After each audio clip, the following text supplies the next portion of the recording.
guys, jumpa lagi bersama Neva and Family. Bagaimana kabar kalian? Semoga kalian dan keluarga bahagia serta sehat selalu ya. Kali ini kita akan melanjutkan komik novel Sinbihos episode 4 yang berjudul Gereja Anak Domba. Langsung saja yuk kita bahas.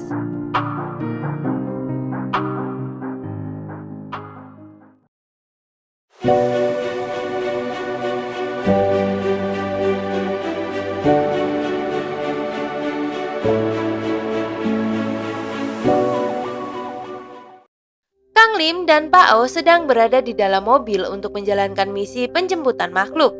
Target mereka kali ini adalah makhluk berkode 720 yang dijuluki Moon Nibi atau kupu-kupu air. Makhluk ini dianggap berbahaya karena memiliki kemampuan untuk menggandakan diri atau berkembang biak dengan sangat cepat. Sambil berkendara, mereka sempat berbincang santai. Pak O bertanya kepada Kang Lim yang tampak murung karena habis ditegur oleh direktur. Mereka juga menyinggung soal Kohari dan rencana pemberian izin untuk memanggil makhluk dalam waktu dekat. Pak O berkata kepada Kang Lim, target penjemputan hari ini adalah kode 720 Munibi kupu-kupu air. Ini adalah makhluk dengan karakteristik berkembang biak. Mari kita jemput sebelum jumlahnya bertambah banyak. Melihat ekspresimu sepertinya kau habis dimarahi habis-habisan nih oleh direktur. Jika itu tentang Kohari, aku juga terus memberikan saran. Dalam waktu dekat, izin pemanggilan makhluk akan... Belum selesai Pak O dengan pembicaraannya. Ketegangan dimulai ketika tiba-tiba sosok wanita misterius muncul di tengah jalan, membuat mereka hampir menabraknya. Ternyata sosok itu adalah makhluk yang mereka cari. Makhluk tersebut tampak mengincar mereka karena mencium bau yang lezat, yaitu energi manusia. Saat hendak ditangkap, makhluk itu mengeluarkan kabut air untuk mencoba melarikan diri dan melakukan serangan fisik. Pak O sangat kaget. Apa ini? Tiba-tiba ada orang di jalan. Kode 720, sepertinya aku sudah menemukannya. Makhluk itu berkata, kupikir manusia mana yang mengeluarkan bau yang begitu lezat ini. Makhluk itu kemudian mengeluarkan kekuatannya kabut air. Kang Lim berkata, kabut air? Apa kau berniat kabur? Kang Lim kemudian ditarik ke dalam air. Ia tampak tercekik dan kesulitan bernapas. Sial, napasku. Sementara itu, Pak O di atas jembatan merasa panik karena tidak bisa berenang untuk menolong. Aduh Kang Lim, ini gawat. Aku bahkan tidak bisa berenang. Lalu Pak O seperti melihat sesuatu ke dalam air, entah apa itu. Meski dalam kondisi terdesak, Kang Lim berhasil mengeluarkan kekuatannya. Terjadi ledakan cahaya besar dari dalam air yang menandakan ia melakukan serangan balik yang sangat kuat terhadap sosok monster perempuan bersayap yang menyerangnya. Saat akan membahasnya, Kang Lim berkata, mari kita bicarakan ini nanti, bereskan ini dulu. Kang Lim berhasil naik kembali ke daratan. Tanpa membuang waktu, ia langsung menyerang makhluk tersebut menggunakan pedangnya. Makhluk itu tampak terkejut dan mengerang kesakitan saat terkena tebasan telak. Makhluk tersebut akhirnya kalah dan terkapar di jalanan. Pak O memuji Kang Lim sebagai sang es atau andalan karena berhasil membereskan situasi tersebut. Meski sempat berada dalam bahaya, Kang Lim tetap tenang dan langsung menginstruksikan Pak O untuk segera menyegel makhluk tersebut sebelum terjadi hal lain. Sudah kuduga, sang es, aku sudah percaya padamu. Apa ada bagian yang terluka? Begitu Pak O sangat mengkhawatirkan Kang Lim. Namun Kang Lim berkata, aku baik-baik saja, mari tangkap makhluknya dulu. Pertempuran sengit pecah saat sekelompok makhluk berbentuk seperti manusia kupu-kupu yang disebut sebagai spesimen muncul dalam jumlah yang jauh di luar perkiraan. Kang Lim dan Pak O mulai terdesak dengan kepungan dari para spesimen ini. Pak O berkata, aku tidak menyangka jumlah mereka akan bertambah sebanyak ini. Di tengah situasi kritis tersebut, bantuan tak terduga datang dari tim 1 GAU atau Global Agency Unit. 2 agen elit muncul untuk membalikkan keadaan. Perkenalkan, ini adalah agen Mickey, seorang agen dengan gaya santai yang menggunakan senjata api untuk menyapu kerumunan makhluk dengan cepat. Dan ini adalah Eugene, seorang agen yang menggunakan pedang dengan teknik tebasan cahaya yang sangat cepat dan efisien. Agen Mickey datang dan menembaki satu persatu para spesimen. Wah, bukankah jumlah mereka ini benar-benar terlalu banyak? Jangan berkumpul seperti itu. Disusul dengan kemunculan Eugene. Sudah kubilang kan dilarang mengobrol saat sedang bertarung. Mickey, daripada melakukan itu, lebih baik habisi satu makhluk lagi. Pak O kemudian bertanya, bagaimana tim satu bisa ada di sini? Eugene menjawab, ini instruksi dari Direkturion. Beliau bilang kalian akan butuh bantuan. Pak O kemudian bertanya, Direktur, dia bukan tipe orang yang akan melakukan itu. Bukannya dia membenciku? Meskipun mereka datang sebagai bala bantuan, suasana antar tim terasa sedikit canggung. Eugene mengungkapkan bahwa kedatangan mereka adalah perintah langsung dari Direkturion. Hal ini mengejutkan Pak O karena ia merasa selama ini sang direktur membencinya dan tidak mungkin akan mengirimkan bantuan dengan sukarela. Perdebatan terjadi di antara dua tim ini. Terjadi persaingan tensi tinggi antara tim 2 dan tim 1 meskipun Pak O merasa hebat karena memiliki tingkat pengumpulan makhluk tertinggi. Agen Mickey meremehkan mereka dengan mengatakan bahwa mereka hanya melawan musuh-musuh lemah atau kroco-kroco. Agen Mickey mencoba menghina Pak O dan Kang Lim yang berada di tim 2. Bukankah itu artinya tim 2 tidak begitu bisa diandalkan? Dengan tegas Pak O mengatakan, padahal tingkat pengumpulan makhluk kami adalah yang tertinggi. Agen Mickey tidak mau kalah. Itu karena kalian cuma menghadapi kroco-kroco saja. Kang Lim kemudian menengahi mereka. Mari kita tunda dulu bicaranya dan bereskan ini dulu. Setelah perdebatan singkat, mereka harus segera bertindak karena diserbu oleh sekelompok makhluk. Eugene memutuskan untuk turun tangan secara serius. Mereka berhasil mengalahkan semua entitas tersebut, termasuk spesimen terakhir yang berbentuk seperti makhluk kupu-kupu besar. Eugene berkata, benar juga, ini bukan waktunya untuk bersantai. Aku akan melakukannya dengan kekuatan penuh. Mickey menyuruh Pak O untuk menyegel makhluk itu. Manajer O, ini spesimen terakhirnya, tolong segera segel. Setelah pertempuran usai, muncul sebuah kejanggalan. Eugene menyadari bahwa secara logika hanya ada satu kupu-kupu air yang kabur. Namun entah kenapa jumlahnya melipat ganda secara tidak wajar di lokasi tersebut. Ia mencurigai adanya campur tangan manusia yang sengaja memberikan tumbal untuk membangkitkan entitas tersebut.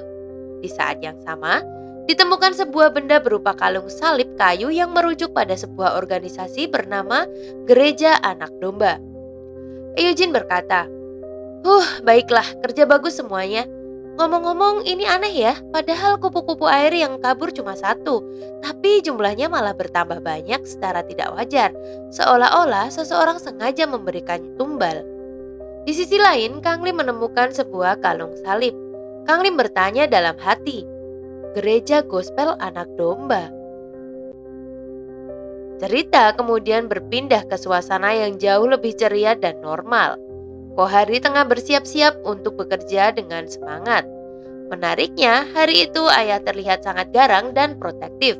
Meskipun ayah terlihat menakutkan karena saking khawatirnya, Kohari justru menganggap ekspresi marah ayahnya itu lucu dan ironis karena sang ayah bermaksud melindunginya dari orang yang menakutkan. Kohari berkata, cuacanya sangat bagus. Kalau begitu aku berangkat ya. Ibunya menasihati Kohari, hati-hati di jalan, jangan terlalu memaksakan diri. Ayah juga berpesan, kalau ada yang mengganggumu atau ada orang yang menakutkan, segera telepon ayah. Ayah akan memberinya pelajaran.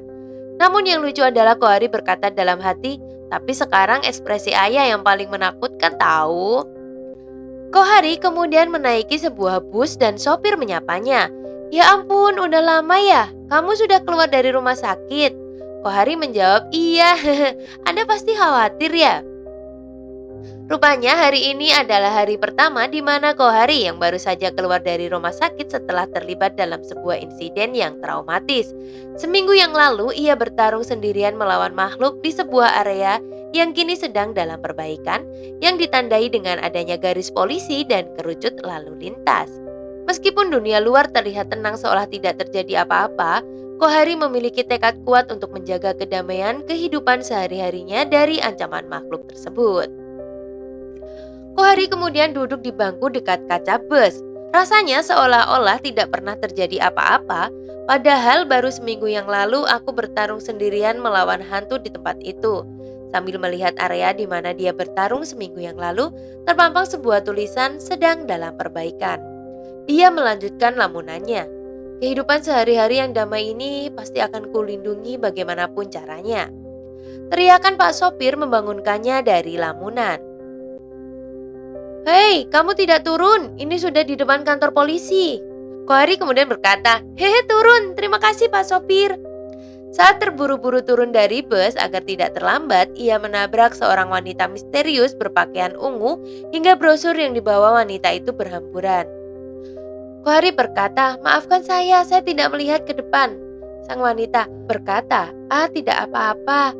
Wanita tersebut tampak sangat tertekan, gemetar dan bergumam bahwa dirinya adalah seorang pendosa. Kohari menyadari bahwa kondisi fisik dan mental wanita itu sangat buruk. Wanita itu bergumam, karena aku adalah pendosa. Dalam hati Kohari berkata, kondisi orang ini terlihat sangat tidak baik. Lalu dia bertanya, wajah Anda terlihat sangat pucat, apakah Anda baik-baik saja?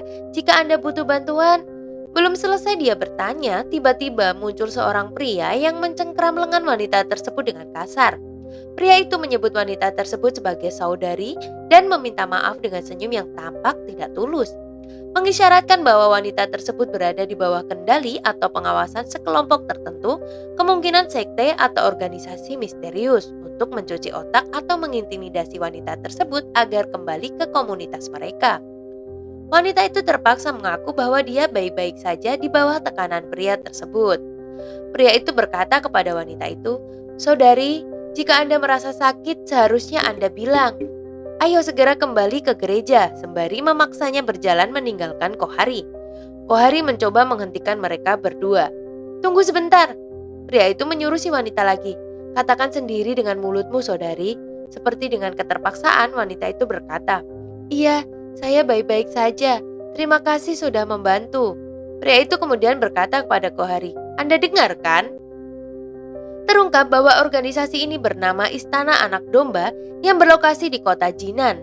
Melalui brosurnya mereka menawarkan pelukan ibu, sebuah konsep religius yang terdengar menenangkan namun sebenarnya sangat mencurigakan di dalam gereja. Suasananya sangat fanatik. Para jemaat memuja pemimpin mereka yang bernama Yuan Kwangsu dengan sangat histeris. Kohari kemudian mengambil brosur wanita itu yang terjatuh. Tempat apa ini? Di dalam brosur tertulis, kami mengundang Anda ke dalam pelukan ibu. Ibu mencintai Anda dan sedang menunggu pertemuan dengan Anda. The Lamb Church, yang berarti gereja anak domba.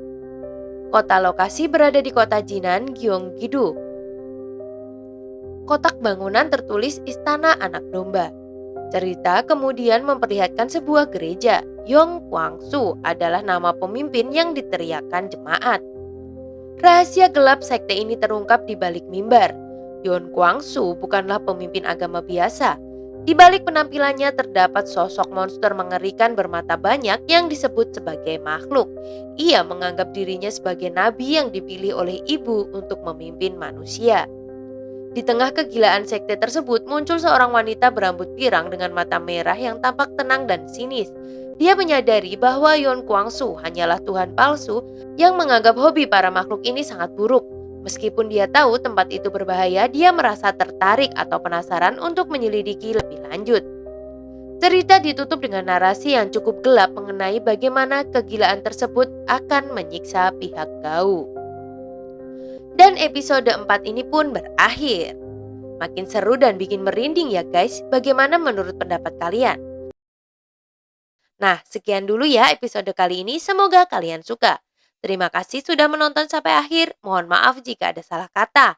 Like jika suka, komen, share dan juga subscribe, dan nyalakan lonceng notifikasi agar mendapatkan informasi terbaru dari kami.